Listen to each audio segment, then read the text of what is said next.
En nombre del Colegio de Economistas de Asturias, quiero daros la bienvenida y agradeceros vuestra presencia en este acto. Mi felicitación a todos los alumnos de nuestros 3 programas de posgrado del Centro de Desarrollo Directivo del Colegio de Economistas de Asturias, que hoy vais a recibir el diploma.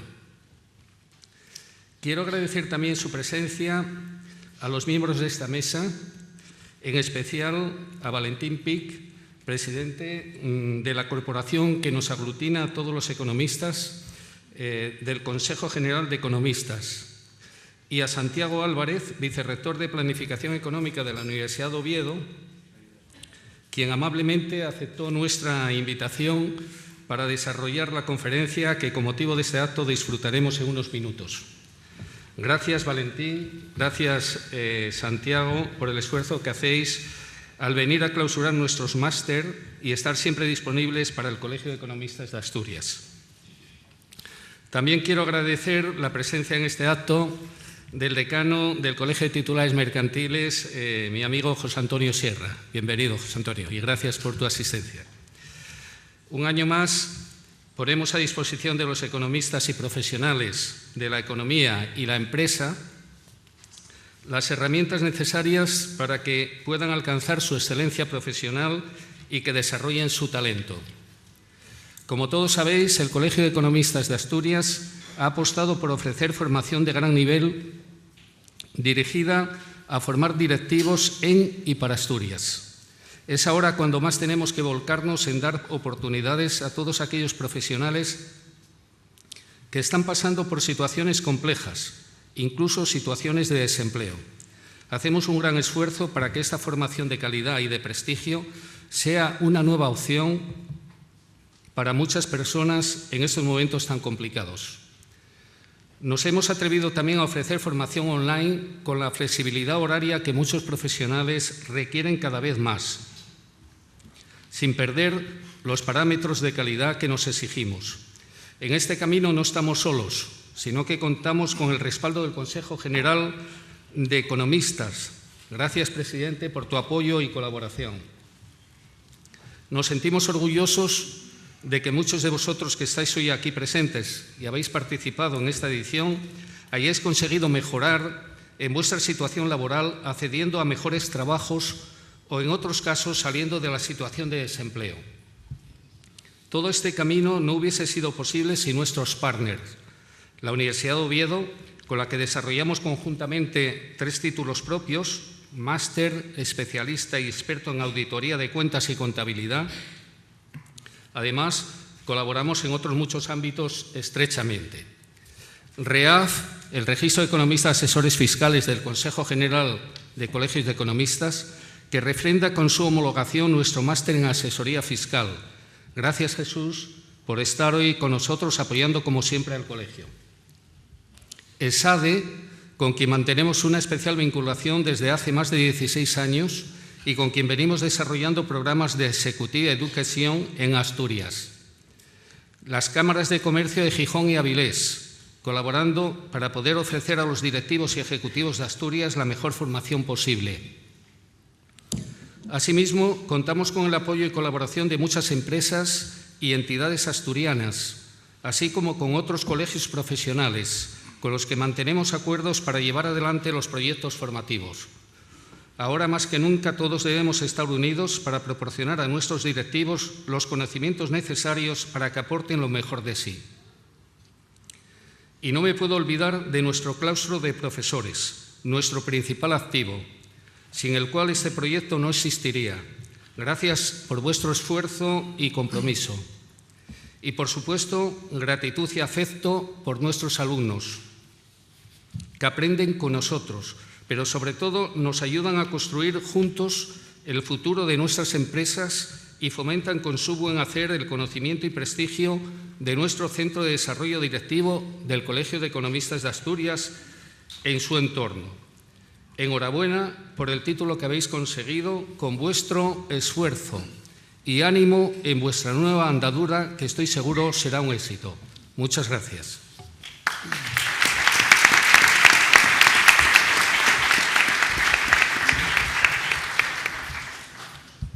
Bien, a continuación cedo la palabra al presidente del Consejo General de Economistas, Valentín Pich. Tienes la palabra cuando quieras. Muy bien. Decano, presidente amigo Miguel, decano del Colegio de Economistas de Asturias, decano, presidente del Colegio de Tribunales Mercantiles, amigo José Antonio, Jesús, compañero de fatigas en el Consejo de los temas fiscales, autoridades académicas, autoridades de la Administración de Hacienda, alumnos, familiares. A mí me han dicho que tenía de venir porque vería un acto muy bonito, ya lo he visto, pero no me habían dicho que tenía que hablar. Y entonces resulta que a uno un acto de este tipo siempre se pregunta qué puedes decir en menos de 3 minutos y que sirva para algo, ¿no? Evidentemente, pues hay que felicitar, esto es evidente, pero yo creo que me vais a permitir que haga una brevísima reflexión. Estos tres títulos que da una profesión, una entidad profesional como es el Colegio de Economistas de Asturias, son ya 3 títulos perfectamente contrastados, reconocidos, y la prueba es la historia, el historial que hay de alumnos y de personas que han obtenido el título. Por tanto, yo no tengo ningún tipo de duda que la aptitud para estas 3 materias se ha transmitido con seguridad y eficientemente. Las famosas herramientas que tienen de disponer los profesionales para desenvolver su actividad, para mejorar, como ha dicho Miguel, o para obtener el puesto que no se tiene, ¿no? Esto yo no tengo ninguna duda. Lo que yo sí que tengo alguna duda, si somos capaces de transmitir posiblemente el valor más importante que requieren en estos momentos las empresas privadas y las administraciones, que es un concepto mucho más etéreo, que es la actitud ante la empresa o la institución que vas a trabajar. Yo os puedo asegurar, con mi humilde experiencia profesional, es que realmente hoy la sociedad lo que requiere a las personas se da por supuesto que la gente tiene aptitudes, tiene herramientas. Lo que no está tan claro es que la gente tenga una actitud de colaboración, de dar más que pedir, de estar dispuesto siempre a... Y esto es lo que realmente las empresas en estos momentos exigen, ¿no? Y es realmente en una situación económica tan compleja y teniendo en cuenta las perspectivas que tenemos, la creación de equipos humanos estables requieren de personas con una actitud muy de colaboración, muy proactiva, muy de yo doy mucho y ya veré lo que me corresponde. Y esto, por favor, es el único consejo que os puedo dar. Y el otro consejo que os puedo dar, humildemente, con una cierta vergüenza, porque dar consejos en una situación tan cambiante es muy difícil, es que sigáis manteniendo la relación con una corporación tan importante como es el Colegio de Economistas de Asturias, porque esto realmente, el intercambio de conocimientos y de contactos, hoy en día la red de contactos es realmente lo básico, o es el complemento imprescindible para progresar y triunfar profesionalmente. Y después, pues felicitaros de verdad y muchísimas gracias.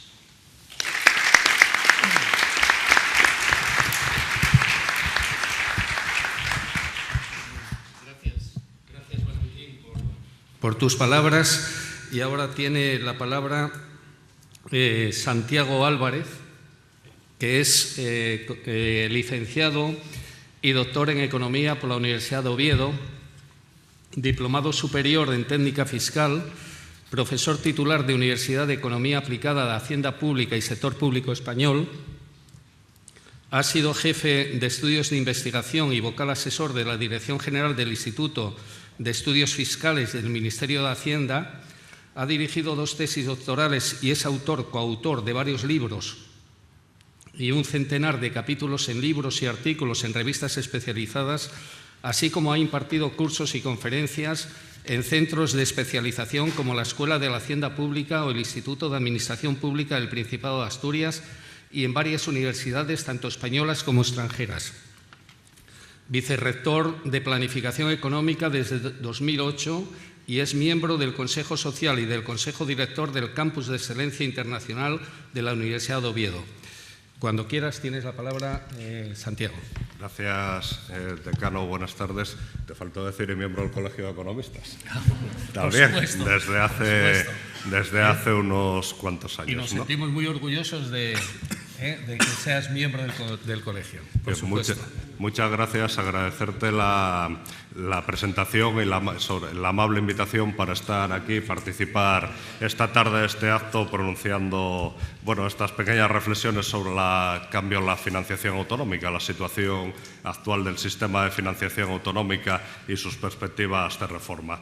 Antes de eso, otros años estuve también en este acto representando a la Universidad de Oviedo, entonces me van a permitir, antes de empezar esta disertación, un par de minutos para felicitar a todos los estudiantes que han acabado estos cursos y felicitar también al colegio, como no, por el esfuerzo que hace en formación. Decir que desde la universidad nos sentimos muy orgullosos de participar y de colaborar cada vez más activamente con el Colegio de Economistas en este centro de desarrollo directivo, y felicitar también a los profesores de la Universidad de Oviedo que participan en estos cursos como docentes. Y sin más, para no alargarme mucho, voy a comenzar con esta disertación sobre perspectivas de reforma de la financiación autonómica. La verdad es que ceñirme al título es un poco complicado porque quizá daría a entender que voy a contar por dónde puede ir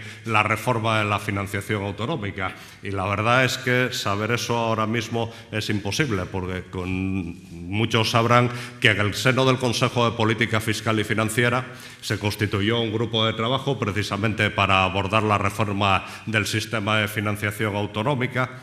No sé si con mucho o con poco entusiasmo, me temo que más bien lo segundo, por parte del Ministerio de Hacienda, que más bien responde a que el sistema de financiación autonómica que se aprobó en el año 2009 tenía una cláusula de revisión a los 5 años que había que cumplir y que además lo demandaban varias comunidades. Ese grupo de trabajo optó por una táctica un poco peculiar, que es que pidió a cada una de las 15 comunidades autónomas de régimen común que mandara un documento de análisis del sistema y con las propuestas que querían hacer ellas de reforma. Y una vez recibido ese documento, el grupo de trabajo del Consejo de Política Fiscal y Financiera se encargó de hacer un documento de síntesis que envió la semana pasada a todas las comunidades autónomas. Pero ese documento de síntesis al final es un refrito de todas las propuestas que hicieron las distintas comunidades sin que haya ninguna postura por parte ni del Ministerio ni del propio Consejo de Política Fiscal y Financiera. Con lo cual lo que hay es muchas críticas y muchas propuestas de reforma, pero como se pueden imaginar ustedes, cuando hay 15 comunidades autónomas, todas tienen un criterio objetivo de reforma del sistema de financiación, pero al final hay 15 criterios objetivos porque cada uno viene a coincidir con las demandas que hay desde que cada comunidad autónoma, ¿no? Y esta es la situación en la que se encuentra el sistema ahora mismo, con lo cual no hay ninguna política oficial o ninguna propuesta oficial de reforma del sistema de financiación. Entonces, lo que yo voy a hacer en mi intervención va a ser contarles un poco brevemente algunos efectos del funcionamiento del actual sistema de financiación autonómica, contar lo que yo creo que no funciona, que no es solo que lo crea yo, sino que si ven los documentos de las 15 comunidades autónomas, pues hay bastante coincidencia en que muchas cosas no funcionan y que se deberían de reformar, ¿no? Pero en esa última fase por dónde puede ir la reforma es en lo que yo puedo dar mi opinión, pero que al final, si coincide con lo que se haga, pues probablemente será mera coincidencia. Eso sí, es que el sistema de financiación autonómica se reforma en el próximo año, en los próximos 2 años, que es otra cuestión que, si me preguntaran, yo apostaría que se va a dejar para la siguiente legislatura, la reforma, ¿no? Claramente. Ahora mismo con la reforma fiscal yo creo que hay bastante, y además puede servir de coartada para decir que primero se va a reformar el sistema impositivo y luego se abordará la reforma de la financiación autonómica, ¿no? Bueno, como saben, el vigente modelo de financiación de las comunidades autónomas de régimen común se aprobó en el año 2009 y sustituyó al sistema anterior que había entrado en funcionamiento en el año 2001. La reforma del sistema en el año 2009 fue bastante polémica y incluyó ciertas diferencias sobre otras reformas anteriores del sistema de financiación.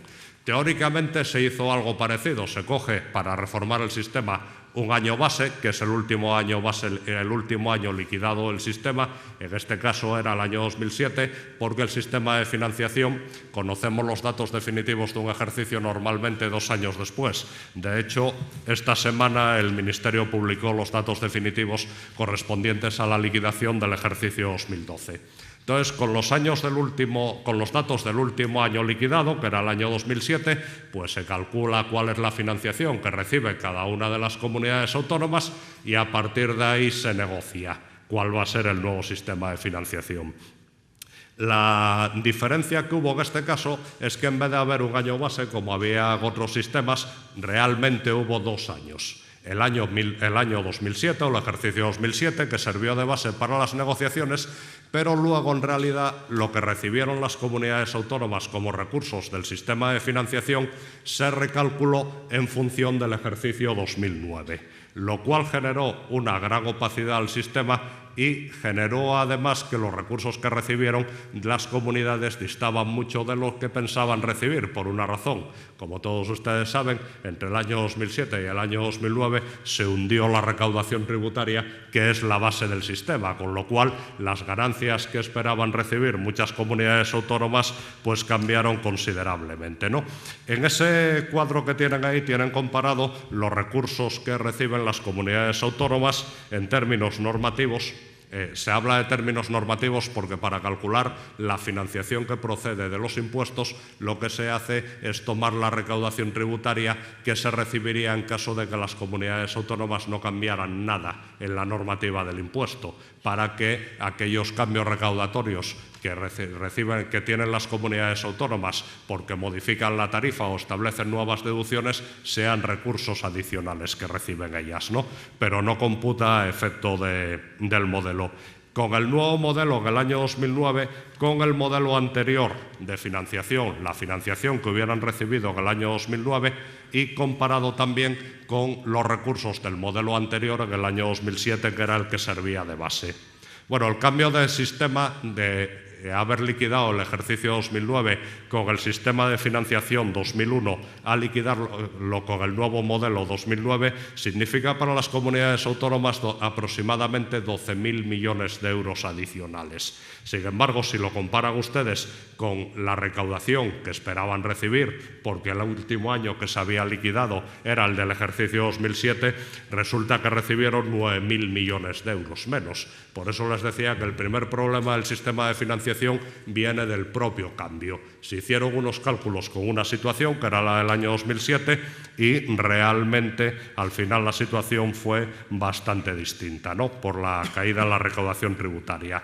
La otra característica del cambio del modelo es que los recursos que reciben las comunidades autónomas proceden de 2 vías. En primer lugar, de una cesta tributaria, una serie de tributos que están cedidos o compartidos entre el Gobierno central y las comunidades autónomas. Cada comunidad autónoma recibe la recaudación que se genera de esos tributos en su territorio y el resto de una serie de transferencias que hace el Gobierno central pues para garantizar la suficiencia financiera y nivelar los recursos entre las distintas comunidades. En este cambio de modelo, una de las cosas que se hizo fue disminuir el peso de las transferencias, disminuir aproximadamente un 24% y aumentar el peso de los tributos cedidos a las distintas comunidades autónomas, pues para aumentar un poco su autonomía financiera, ¿no? Bueno, el cambio del modelo se diseña en el año inicial de una manera relativamente sencilla. Cuando las comunidades autónomas van a negociar con el Gobierno central, saben que con el cambio de sistema todos van a recibir los mismos recursos que recibían con el sistema anterior, eso es lo que se conoce con el nombre de garantía del statu quo, más una serie de recursos adicionales que integra el Gobierno central en el nuevo sistema de financiación. Digamos que eso es una técnica negociadora relativamente simple. Si tenemos 15 comunidades autónomas, tenían un sistema de financiación y el Gobierno les propone cambiarla, lo razonable es que ninguna comunidad autónoma acepte el cambio si con el cambio va a perder recursos respecto al sistema anterior. Entonces, lo que se garantiza a todos dentro de la negociación política es que para el año base van a recibir lo mismo que recibían con el sistema de financiación anterior, más algo más. Eso hace que incluso las comunidades autónomas que no están de acuerdo con cómo se diseña un sistema de financiación, a continuación acaban aceptándolo para recibir la participación en los recursos adicionales, ¿no? Y en este caso, pues sobre los recursos adicionales hubo dos novedades respecto al sistema anterior. En primer lugar, que los recursos adicionales no se conceden de golpe a las comunidades autónomas. Hay unos recursos que se les va a dar en el año 2009 y otros que se integran en el año 2010. Tienen ahí la tabla resumida cuáles van a ser los recursos y las reglas de reparto entre comunidades autónomas. Y la segunda es que estos recursos adicionales suponen un coste de reforma del sistema de algo más de 11.000 millones de euros. Si bien es cierto, como les decía antes, que luego hay que matizar el tema porque la caída en la recaudación tributaria supuso una pérdida neta de recursos para las comunidades autónomas, pero lo cierto es que de la financiación con el sistema anterior al nuevo sistema se reparten 11.000 millones de euros. Esa fue una cantidad absolutamente exagerada e inédita en todas las reformas del sistema de financiación anterior. La reforma del año 2001 llevó únicamente 2.000 millones de euros en fondos adicionales. En esta, el coste de la reforma para el Gobierno central fue 11.000 millones de euros. Y además repartido según toda una amalgama de criterios de reparto entre las distintas comunidades autónomas. Uno de los criterios de reparto fundamentales es que se crea un indicador de reparto de recursos o de necesidad que se conoce con el nombre de población ajustada. La idea es que si las distintas comunidades autónomas tienen que hacer frente a financiar una serie de servicios que tienen transferido por el Gobierno central, lo que hay que intentar es que todas las comunidades estén en condiciones de prestar esos servicios pues, de una manera aproximada, relativamente igual a todos los ciudadanos, ¿no? para garantizar la igualdad en el acceso a los servicios en todo el territorio. Claro, el problema es saber cómo se determina esa unidad, esa igualdad en el gasto. La forma más simple de determinarla sería garantizando a todas las comunidades autónomas que iban a disponer de los mismos recursos por habitante en su comunidad. Pues claro, disponer de los mismos recursos por habitante no hace posible o no garantiza necesariamente que un habitante de Extremadura y un habitante de Asturias van a recibir los mismos servicios, porque es posible que prestar la competencia sanitaria o la educación cueste más por habitante en Asturias que en Extremadura. Si quisiéramos hacerlo bien, lo que tendríamos que hacer sería calcular el coste de la prestación de todos los servicios que tienen transferido las comunidades autónomas en todo el territorio, calcular un coste promedio. Todos los colegas que están aquí de contabilidad de costes pues saben bien a lo que me estoy refiriendo y así sabríamos cuánto cuesta prestar esos servicios.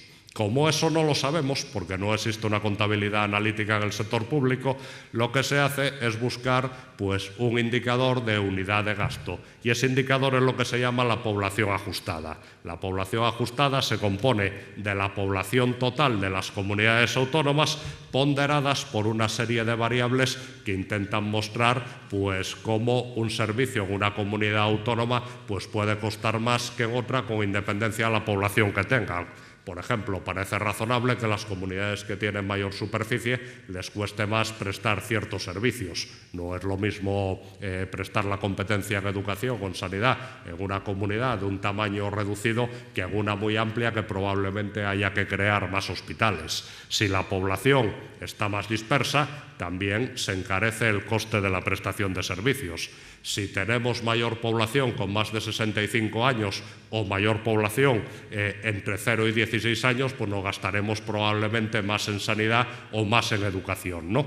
Luego se busca, con una serie de variables, pues buscar un indicador de población ajustada y lo ideal es que si el sistema funcionara bien, si aceptamos, que eso es otra cuestión que podemos debatir, que la población ajustada es el indicador de las necesidades de gasto, lo que se trataría es de que todas las comunidades autónomas pues aproximaran la financiación que tiene en función de la población ajustada, ¿no? Porque eso garantizaría que estarían en una situación similar a la hora de prestar los servicios. Bueno, con independencia de los fallos que podemos encontrar a la variable población ajustada, lo cierto es que es el indicador de necesidad que define el propio sistema de financiación, con lo cual podemos decir que si la financiación de dos comunidades autónomas es muy diferente en términos de población ajustada, el sistema al menos no ha cumplido el objetivo que tenía, ¿no? Entonces, para valorar el cambio de modelo tienen que tener en cuenta dos cosas. Primero, que cada comunidad autónoma, los recursos que van a recibir van a depender de su statu quo, es decir, el statu quo son los recursos que recibían con el sistema anterior, más los recursos adicionales que se integran en el modelo. En este cuadro tienen el statu quo anterior para cada una de las comunidades autónomas, que eran aproximadamente 78.900 millones de euros. Es menos de los que le ponía en el cuadro anterior porque hay una serie de competencias que son propias de ciertas comunidades autónomas. Es decir, las 15 comunidades autónomas no tienen exactamente las mismas competencias. Entonces, para calcular o para comparar los recursos que reciben las comunidades autónomas unas con otras, lo primero que tenemos que hacer es quitar la parte de la financiación que corresponde con competencias singulares de ciertas comunidades autónomas. Estas competencias específicas suponen algo más de 3.000 millones de euros en términos de financiación al año, ¿no? Entonces, cuando comparamos las comunidades autónomas en términos de recursos homogéneos, pues lo primero tenemos lo que recibían para garantizarle el statu quo en el año 2009, más los recursos adicionales que van a recibir cada una de las comunidades autónomas. Claro, aquí lo que pueden concluir, si se fijan en la segunda columna de este cuadro, es que, en primer lugar, como era de esperar, el statu quo inicial, en términos de habitante ajustado, que es los índices que tienen tipificado a 100, es muy distinto entre comunidades autónomas. Baleares, por ejemplo, tenía un 83% y, sin embargo, Cantabria recibía un 125%. Es decir, había prácticamente 42 puntos de diferencia por habitante ajustado con el statu quo inicial. Teóricamente, el reparto de recursos adicionales lo que debería de servir sería para igualar en cierta medida las diferencias de financiación por unidad de necesidad. Sin embargo, eso no sucede de ninguna manera y, como pueden ver, después del reparto de los recursos adicionales hay unas diferencias bastante importantes en los recursos que recibe cada una de las comunidades autónomas. Fíjense, quizá lo puedan apreciar mejor en este gráfico. La línea azul es los recursos homogéneos que reciben por habitante ajustado con media igual a 100 las comunidades autónomas con el sistema anterior, y la línea roja con lo que reciben con el nuevo sistema. Verán que hay un rango prácticamente entre 85 y 125, es decir, el primer objetivo que tenía el sistema de financiación no se cumplía con el sistema anterior y sigue sin cumplirse con el sistema actual, porque hay unas diferencias importantes de financiación por unidad de necesidad, lo cual nos lleva a concluir dos cosas. Primero, que el reparto de recursos es eminentemente político y no económico, en primer lugar, y en segundo lugar, que con 11.000 millones de euros yo creo que se podía haber hecho un reparto de recursos mucho mejor, que igualara de alguna manera los recursos que recibía por habitante ajustado cada una, o por unidad de necesidad, cada una de las comunidades autónomas, ¿no? Bueno, esto es la causa de gran parte de las deficiencias que tiene el sistema, porque con las reglas de evolución que tiene, estas diferencias se van perpetuando en el tiempo, y eso es lo que hace que muchas comunidades autónomas lo que hagan, sobre todo, como pueden imaginarse, las que están peor situadas en esa línea, las que están ordenadas más abajo, son las que reclaman precisamente que se reforme el sistema y se cambien los mecanismos, ¿no? La segunda cuestión, ya yendo al funcionamiento, cómo se financian todas estas competencias, es que este es un sistema enormemente complejo, mucho más complejo que el sistema anterior. Realmente, con el sistema anterior de la Ley 21 del año 2001, la financiación de las comunidades autónomas se componía de dos elementos. Cada comunidad autónoma recibía los recursos procedentes de una cesta tributaria, una serie de tributos que estaban cedidos a la comunidad total o parcialmente, y luego se aplicaba un mecanismo de nivelación que es el Fondo de Suficiencia. Claro, como pueden darse ustedes cuenta, si tenemos 15 comunidades autónomas que tienen una capacidad fiscal muy distinta, si las comunidades autónomas solamente se financiaran con sus propios impuestos, habría unas grandes diferencias. No es lo mismo la recaudación que supone una cesta tributaria en Extremadura, por ponerles un ejemplo, que lo que supone en Cataluña o lo que supone en Madrid. Madrid o Cataluña son comunidades que tienen mucha mayor capacidad fiscal que otras como pueden ser Extremadura o Castilla-La Mancha. Si cada comunidad autónoma se financiara con sus propios tributos, pues es evidente que una de dos: o los habitantes de Castilla-La Mancha o de Extremadura tendrían que pagar muchos más impuestos que los de Madrid o Cataluña para poder recibir los mismos servicios, o su comunidad autónoma podría prestarle mucho menos servicios de los que les podría prestar otra que tiene un nivel de capacidad fiscal mayor. Para eso se crea un mecanismo de nivelación que se conocía con el nombre de Fondo de Suficiencia. El Fondo de Suficiencia lo que hacía es compensar a las comunidades autónomas que tienen menor capacidad fiscal, nivelarlas de tal manera que reciban una transferencia del Gobierno central para cubrir la diferencia entre los recursos que obtienen de su capacidad fiscal y sus necesidades de gasto. El nuevo sistema funciona de una manera parecida pero mucho más compleja, entre otras cosas porque es heredero en gran medida de la reforma del Estatuto de Autonomía de Cataluña y recoge algunas de las cuestiones que venían en el Estatuto de Autonomía de Cataluña. Realmente las comunidades autónomas van a seguir disponiendo de una cesta tributaria, capacidad tributaria, que va a ser mucho mayor que la que tenía o relativamente mayor, porque aumenta el porcentaje de cesión de varios impuestos a las comunidades autónomas, y además hay una serie de transferencias para nivelar las diferencias de recursos. Pero en este caso no hay una cesta tributaria y un único mecanismo de nivelación, sino una cesta tributaria y 3 mecanismos de nivelación. En primer lugar, cada comunidad autónoma va a recibir los recursos que proceden de la cesta de tributos que tiene cedido. Pero a diferencia de lo que pasaba con el sistema anterior, que se quedaba con toda la recaudación, ahora lo que van a hacer las comunidades autónomas es quedarse con el 25% de esa recaudación normativa, en la que, insisto, se calcula sin tener en cuenta pues, las subidas o bajadas de tipos impositivos o cambios recaudatorios que provocan. El otro 75% lo aportan a un pool que se llama Fondo de Garantía de los Servicios Públicos Fundamentales, y se reparte el dinero que aportan se va a repartir entre todas las comunidades autónomas en función del indicador población ajustada. A ese pool, además, el Gobierno central aporta un 5% de recursos. La idea es que ese mecanismo de nivelación garantiza que todas las comunidades autónomas, una vez niveladas, van a disponer de unos recursos similares para financiar lo que se llaman los servicios públicos fundamentales, que son educación, sanidad y servicios sociales, que aproximadamente suponen el 75% del gasto que generan las comunidades autónomas. Por eso están unidos dentro de ese rectángulo que tienen ahí. Eso supone una nivelación bastante importante en términos de habitante ajustado, pero no se quedan ahí los recursos de las comunidades autónomas. Ya les dije que el cambio de sistema garantizaba a todas que iban a mantener el statu quo respecto al sistema anterior. Para garantizar eso, una vez que se nivelan esos recursos con el Fondo de Suficiencia Global, con el Fondo de Garantía de los Servicios Públicos Fundamentales, se les hace otra transferencia, esta desde el Gobierno central, que se conoce con el nombre de Fondo de Suficiencia Global, que está hecho para garantizar precisamente que ninguna comunidad autónoma pierda recursos respecto al sistema anterior.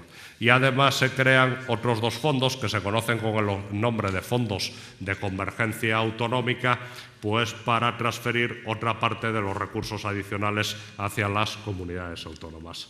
Como les decía, y pueden ver un poco rápidamente, el sistema aumentó la cesta tributaria de las comunidades autónomas, que ahora mismo reciben toda la recaudación que se genera en su territorio procedente del impuesto de patrimonio, del impuesto de sucesiones y donaciones, de transmisiones patrimoniales y actos jurídicos documentados, de tasas sobre el juego, de las tasas por prestación de competencias que tienen transferidas las comunidades autónomas, el 50% de la recaudación de IRPF, el 50% de la recaudación de IVA, el 58% de los especiales de fabricación y la electricidad y el 100% del impuesto de matriculación de vehículos y de venta minorista de hidrocarburos, ahora tramo minorista del impuesto especial de hidrocarburos, ¿no? Con el sistema anterior solamente recibían el 33% de IRPF, 35% de IVA y 40% de especiales.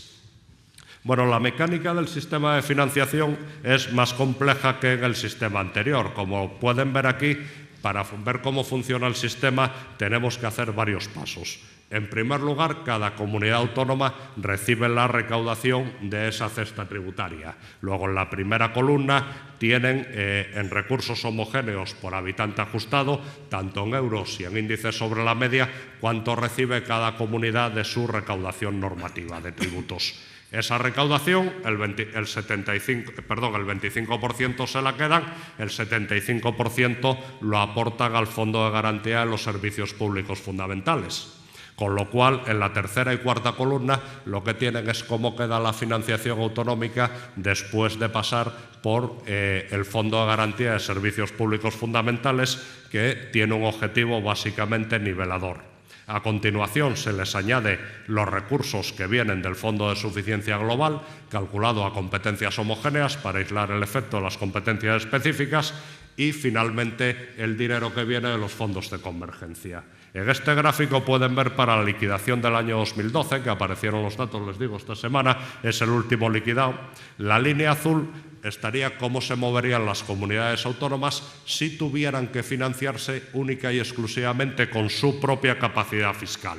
La comunidad que mayores impuestos recauda, que es Madrid, tendría un 145%, y al final, porque Canarias, como tiene su propio régimen especial, pues es un poco outsider dentro del sistema, aunque sea la última, pero al final estaría Extremadura, que estaría por debajo de 75 por habitante ajustado. Quiere decir que si las comunidades autónomas solamente recibieran su cesta tributaria y no hubiera mecanismos de nivelación procedentes del Gobierno central, pues Madrid podría gastar 70 más por habitante de lo que podría gastar Extremadura haciendo el mismo esfuerzo fiscal, ¿no? Cuando se nivelan con el Fondo de Garantía de los Servicios Fundamentales, que es la línea roja, ya ven que las diferencias de financiación entre comunidades autónomas disminuyen considerablemente. La razón es que el 75% de los recursos totales quedan nivelados a igualdad por habitante ajustado. Las diferencias que hay entre comunidades autónomas procederían única y exclusivamente del 25% de los recursos tributarios que no son objeto de nivelación. Pero claro, cuando ya les añadimos después los recursos que vienen del Fondo de Suficiencia Global y de los mecanismos de los complementarios de financiación, la financiación total ya ven que vuelve a ser enormemente dispar entre las distintas comunidades autónomas. Esto, por otra parte, demuestra que se ha creado un sistema muy complejo en el cual la estrella fue el famoso Fondo de Garantía de los Servicios Públicos Fundamentales, que al final no tiene absolutamente ningún efecto sobre la financiación total de las comunidades autónomas, porque cambia completamente en función del resto de los mecanismos de nivelación. Bueno, tienen aquí una tabla con los recursos que proporcionó el sistema de financiación a lo largo de estos 4 años a las distintas comunidades autónomas y verán que han sido recursos muy desiguales. En el año 2009, 88.000 millones de euros, subió a 103.000 millones de euros en el año 2010, en el que hubo un repunte de la recaudación tributaria, cayó a 99.000 millones en el 11, volvió a caer a 95.000 millones en el año 2012, es decir, el sistema ha sido muy desigual.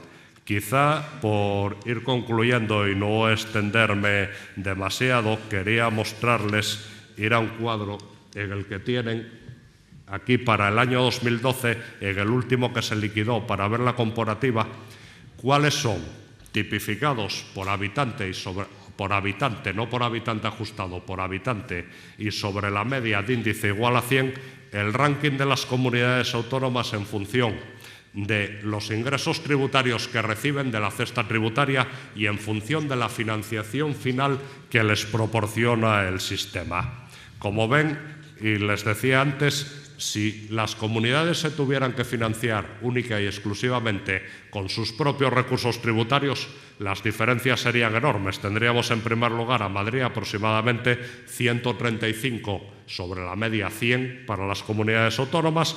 Tendríamos en el otro extremo a Extremadura 76, Canarias estaría en el 41, pero Canarias tiene unos recursos adicionales del régimen especial fiscal de Canarias que no se tiene en cuenta a la hora de calcular el sistema. Después de que se aplican todos los distintos mecanismos de nivelación, el sistema cambia mucho. Y cambia mucho en el sentido de que reordena las comunidades autónomas y además las reordena de una manera muy caprichosa. Porque hay comunidades autónomas que están muy bien financiadas con su cesta tributaria, por ejemplo Madrid, Baleares o Cataluña, que caen prácticamente a la cola, algunas como Madrid o Cataluña caen por debajo de la media por habitante después de aplicar los mecanismos de nivelación. Hay otras comunidades autónomas como Cantabria que estaban bastante bien con su cesta tributaria y después de aplicar los mecanismos de nivelación están todavía mejor, pasa a ser la primera. Hay algunas que estaban muy mal en los recursos tributarios y siguen estando relativamente mal después de aplicar la nivelación, como puede ser el caso de Murcia o Andalucía, y hay otras como Extremadura, que estaba muy mal con sus recursos tributarios antes de aplicar el sistema de nivelación y ahora pasan a ser de las mejor financiadas después del sistema de la nivelación. Claro, el principal problema que tiene el sistema y que además tienen otro cuadro, si lo quieren ver en la presentación, que creo que está en la página web, de lo que hacía el sistema anterior, que era exactamente lo mismo, el principal problema es que se reparten los recursos de una manera totalmente arbitraria. Y además, con el añadido de que uno de los objetivos confesados del nuevo sistema de financiación era precisamente corregir ese problema. Ese problema es eso que se refiere muchas veces desde Cataluña hablando de la falta de ordinalidad del sistema. La ordinalidad quiere decir que si alguien es más rico que otro por sus ingresos tributarios, tiene mayores ingresos tributarios antes de aplicar la nivelación, cuando se le aplica la nivelación deberían de disminuir las diferencias entre recursos, pero es absurdo hasta cierto punto que el que era más pobre pase a ser ahora más rico. Eso es como el impuesto sobre la renta, ¿no? Si a nosotros nos aplican el impuesto sobre la renta, parece lógico que los contribuyentes que tienen mayor renta paguen más impuestos. Pero lo que no parece lógico es que por la aplicación del impuesto sobre la renta, un contribuyente que antes de pagar el impuesto tenía más renta que otro, después de pagar el impuesto pase a tener menos renta que el anterior. Esto es el principio de ordinalidad, ¿no? Con independencia de... Bueno, con independencia de que se pueda discutir alguno llevar al extremo el principio de ordinalidad, lo que parece claro es que el sistema de financiación no sirvió para corregirlo de ninguna manera, ¿no?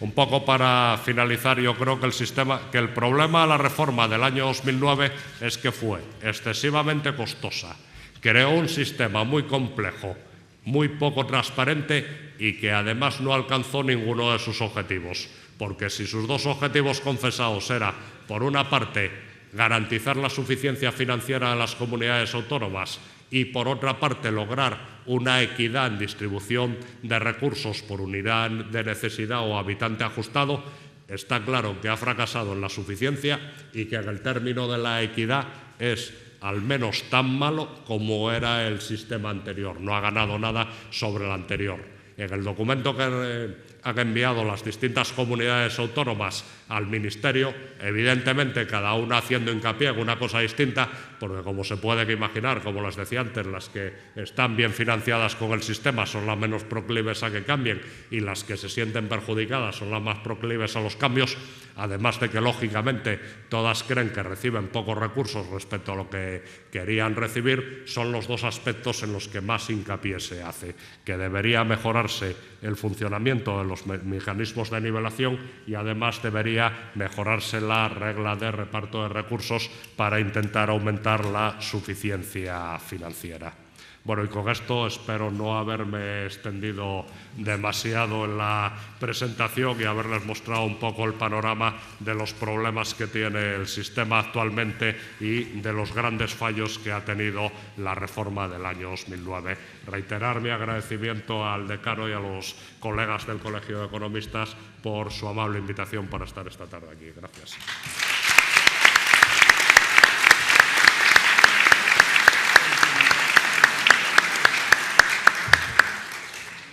Muchas gracias, Santiago, por tu disertación y aclararnos estos puntos tan controvertidos, ¿no?, de la financiación autonómica.